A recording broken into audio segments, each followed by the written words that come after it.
ความเมาออกมาคือน้ำตันใจจนน้ำตาไหลสะอื้นอุราคิดเห็นความหลังกายมาสาวเสียงหาจำลาไกลบ้านได้หันเจ้ามาคืนมาสร้างสาบ้านเดิมอีกใหม่ความหวังหมายไว้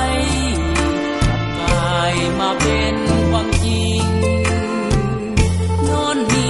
การนำของขุนกลางนั้นเป็นบ่อนอิงเหมือนอายุให้เฮาฟิงความทุกข์ทุกสิ่งจริงมีมา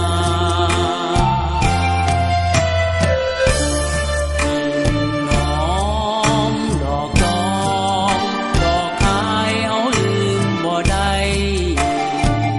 ทั้งน้องป้าในของห่มไผ่แคบหน้าบ้านเฮาถึงว่าเดี๋ยวนี้จะหายหนีย้อนระเบิดไฟเผาบ่สาสองมือของเฮาอย่าสร้างเอาคืนมาอีกใหม่ให้เสียงพวงเฮาโฮมแหนกันเขาสร้างชีวิตใหม่สิ้นเวรเพ็ญหายบ่มีผู้ใดหาวีบ้านเกิดเสียงเฮาได้สิ้นความเหงาไปแล้วบัดนี้ชีวิตเศร้าเสียงทุกทีจะบ่ได้หนีไกลจากเมืองเสียง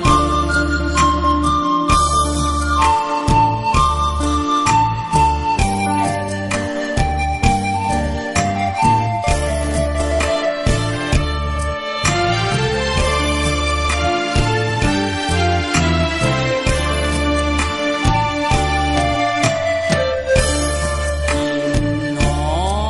มดอกจองดอกคายเอาลืมบ่ได้ทั้งน้องป้าในของห่มไผ่